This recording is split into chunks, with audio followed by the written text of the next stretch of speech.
Pernah nggak kamu duduk sendirian di depan layar, malam-malam nonton ulang video yang baru kamu upload? Bukan buat nikmati, tapi buat nyari kesalahan.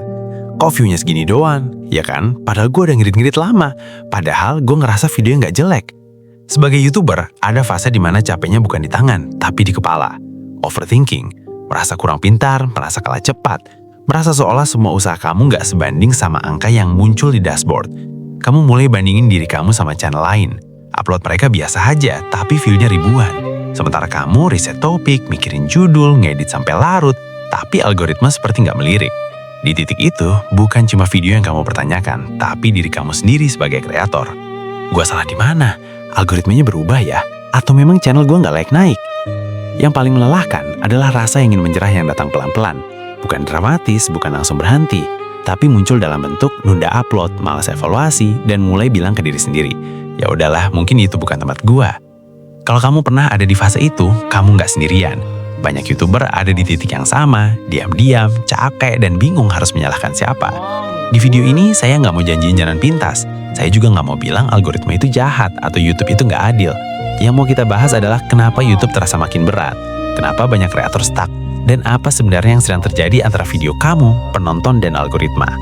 Kalau kamu ngerasa ini gue banget, tulis di kolom komentar biar kita tahu kita lagi jalan bareng. Dan kalau video ini terasa relevan buat kamu sesama kreator, klik like. Bukan buat algoritma saja, tapi sebagai tanda kamu masih di sini dan belum menyerah. Kalau sudah siap, bilang di komentar. Kita lanjut pelan-pelan. Sekarang kita jujur dulu. YouTube tidak pernah benar-benar menilai niat. YouTube tidak tahu kamu capek, begadang, atau berapa kali kamu ulang edit. Yang YouTube lihat cuma reaksi penonton. Saat sebuah video diunggah, yang terjadi bukan dipilih atau ditolak. Yang terjadi adalah diuji. Video kamu ditunjukkan ke sekelompok kecil penonton. Lalu YouTube mengamati satu hal sederhana. Apakah mereka mengklik? Apakah mereka menonton? Dan apakah mereka bertahan? Bukan bertahan karena kasihan, bukan karena kenal kamu, tapi karena merasa videonya layak ditonton sampai lanjut. Disinilah sering muncul benturan antara ekspektasi YouTuber dan realita platform. Kita sering merasa gue udah niat, gue udah konsisten, gue udah improve. Tapi YouTube tidak bekerja dengan logika usaha. YouTube bekerja dengan logika pengalaman penonton. Kalau thumbnail kamu tidak cukup jelas atau tidak cukup relevan, penonton tidak klik. Kalau 30 detik pertama membingungkan, penonton pergi. Kalau isi videonya tidak menjawab ekspektasi judul, penonton berhenti. Dan ketika itu terjadi, YouTube tidak menghukum, YouTube hanya berhenti merekomendasikan. Banyak kreator mengira algoritma itu seperti pintu yang dijaga ketat, padahal lebih mirip cermin. Ia hanya memantulkan apa yang penonton rasakan terhadap video kamu. Masalahnya sebagai kreator, kita sering melihat YouTube dari sudut pandang yang salah. Kita melihat YouTube sebagai panggung, padahal bagi penonton, YouTube adalah ruang pilihan. Penonton datang bukan untuk mendukung kamu, mereka datang untuk mencari sesuatu, hiburan, jawaban, atau rasa ditemani. Kalau video kamu tidak langsung terasa memberi itu, mereka pindah, dan YouTube mencatat perpindahan itu. Ini bukan soal penonton jahat, bukan juga soal YouTube kejam. Ini soal volume konten yang terlalu besar dan waktu penonton yang terlalu terbatas. Setiap hari, ribuan video baru bersaing di niche yang sama. Bukan cuma bersaing kualitas, tapi bersaing perhatian. Dan perhatian penonton sekarang pendek, rapuh, dan mudah teralihkan. Disinilah tekanan algoritma sebenarnya terasa. Bukan karena YouTube ingin menjatuhkan kreator kecil, tapi karena YouTube harus memilih video mana yang paling mungkin membuat penonton bertahan lebih lama di platform. Banyak YouTuber baru kaget saat tahu satu hal ini. YouTube lebih memilih satu video bagus daripada 10 video yang diabaikan. Dan itu sering bertabrakan dengan mental kreator. Kita terbiasa berpikir rajin itu pasti naik. Padahal di YouTube, rajin tanpa arah justru sering tidak terbaca. Realita YouTube itu dingin tapi jujur. Ia tidak membenci kamu, ia juga tidak mengenal kamu, ia hanya membaca pola. Dan sebelum kita bicara soal solusi, kita perlu berhenti menyalahkan algoritma. Berhenti berharap YouTube berubah demi kita.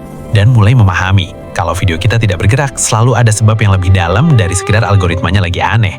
Di segmen berikutnya, kita akan masuk ke bagian yang paling tidak nyaman. Bukan soal YouTube, tapi soal pola pikir dan kebiasaan kita sendiri sebagai YouTuber. Kalau kamu siap dengar bagian itu, kita lanjut. Masalah terbesar YouTuber yang stuck jarang ada di algoritma. Masalahnya hampir selalu ada di cara kita memandang proses. Banyak dari kita merasa sudah melakukan semua yang benar. Upload rutin, belajar ngedit, nonton tutorial, ikut tren, ganti thumbnail berkali-kali.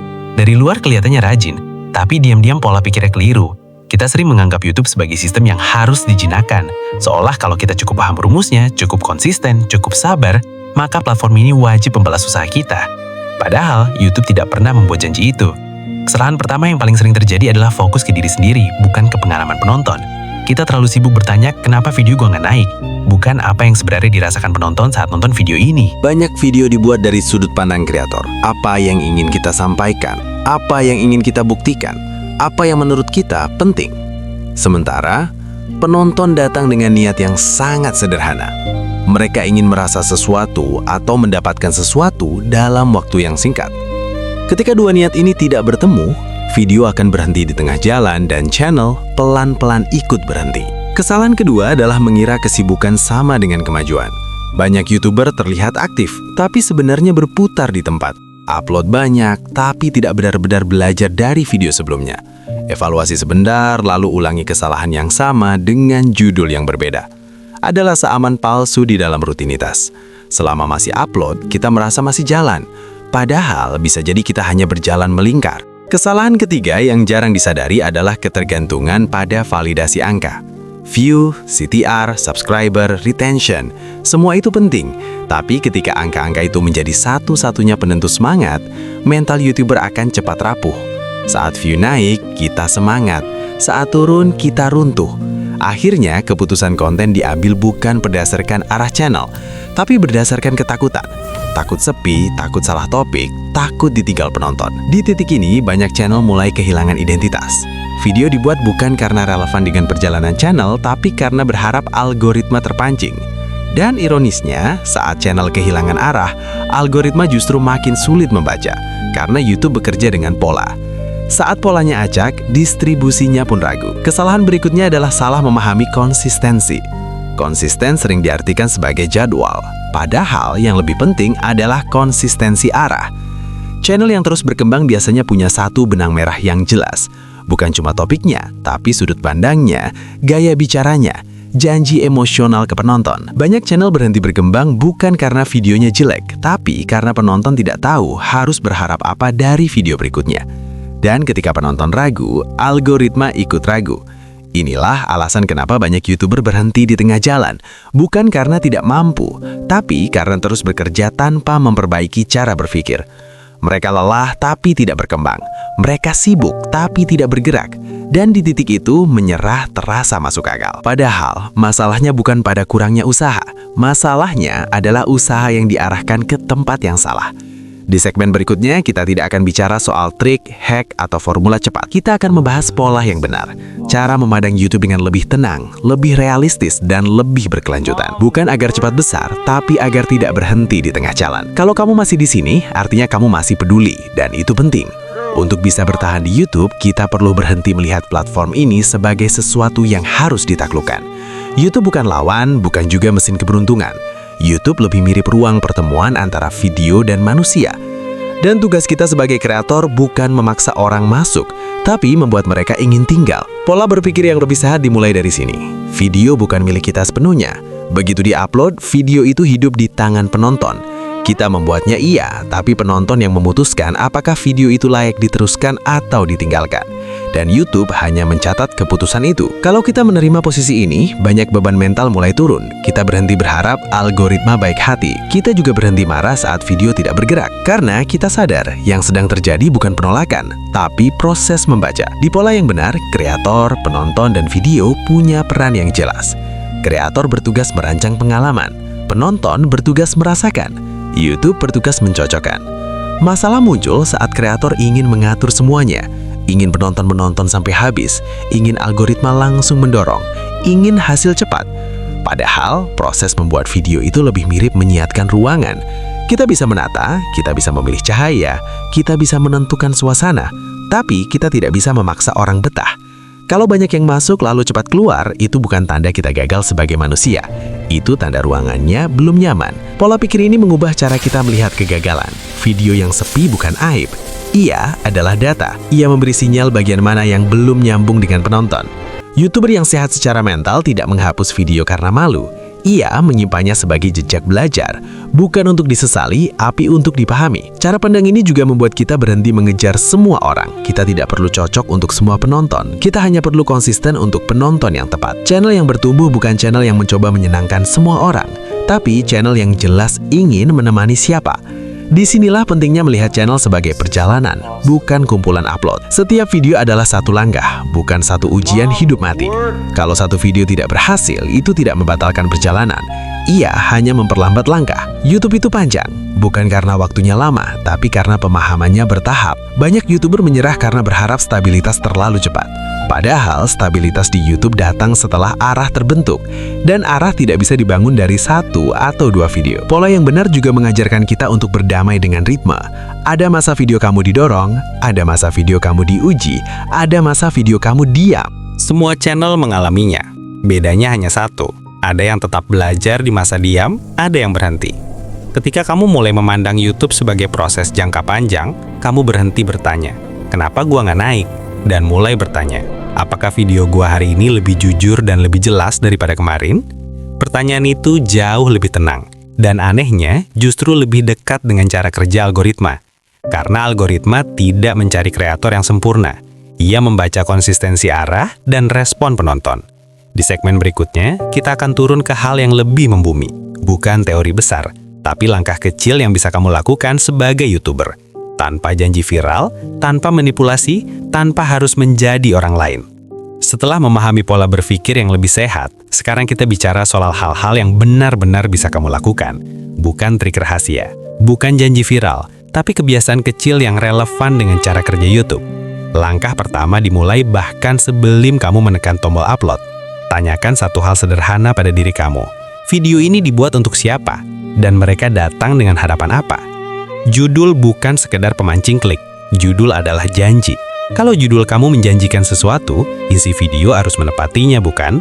Di menit ke-10, tapi sejak awal. Coba biasakan melihat judul dari sudut pandang penonton yang tidak mengenal kamu, bukan dari sudut pandang kreator yang sudah tahu isi videonya. Kalau judul itu membuat orang berhenti scroll dan berkata, ini kayaknya relevan buat gua, itu sudah satu langkah maju. Masuk ke isi video, perhatikan 30-60 detik pertama. Bukan untuk pamer intro, bukan untuk basa-basi, tapi untuk memastikan penonton tahu mereka sedang berada di video yang tepat. YouTube membaca keputusan penonton di menit-menit awal, bertahan atau pergi. Dan keputusan itu sering terjadi sebelum kamu masuk ke pembahasan utama. Selanjutnya, biasakan menonton ulang video kamu, bukan sebagai kreator, tapi sebagai penonton yang jujur. Perhatikan di bagian mana perhatian kamu mulai turun. Di situ biasanya penonton juga pergi, bukan karena mereka tidak menghargai kamu, tapi karena alurnya terputus. Evaluasi video tidak harus rumit, cukup satu pertanyaan setelah upload. Bagian mana yang membuat penonton berhenti? Bukan untuk menyalahkan diri, tapi untuk memperbaiki video berikutnya. Kebiasaan kecil lain yang sering diabaikan adalah melihat channel sebagai satu kesatuan. Coba buka halaman channel kamu dan lihat deretan thumbnail. Apakah terasa satu dunia atau terasa acak? Penonton sering memutuskan untuk subscribe bukan karena satu video, tapi karena mereka bisa membayangkan video berikutnya. Kalau mereka tidak tahu apa yang akan mereka dapatkan ke depan, mereka akan ragu untuk tinggal. Dan yang paling penting, jangan mengejar semua metrik sekaligus. Setiap video cukup fokus pada satu hal, lebih jelas dari sebelumnya, lebih jujur dari sebelumnya, dan lebih relevan untuk penonton yang sama.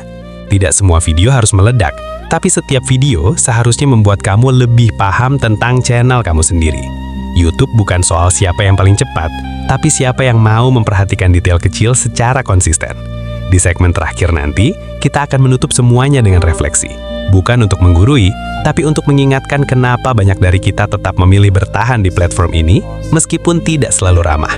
Kalau kamu masih mendengarkan sampai sini, artinya kamu bukan sekedar upload, kamu sedang membangun. Kalau kita tarik garis dari awal sampai sini, satu hal jadi makin jelas. YouTube bukan tempat untuk orang yang hanya mengejar hasil cepat. YouTube adalah ruang untuk orang yang mau memahami proses. Bukan proses yang romantis, tapi proses yang sering membosankan, sepi, dan penuh tanda tanya. Sebagai YouTuber, kita belajar satu hal penting. Video yang tidak bergerak bukan berarti kamu gagal. Seringkali itu hanya berarti videonya belum menemukan penontonnya. Dan itu wajar. Channel yang bertumbuh jarang terlihat hebat di awal. Ya, terlihat biasa, kadang terasa tertinggal.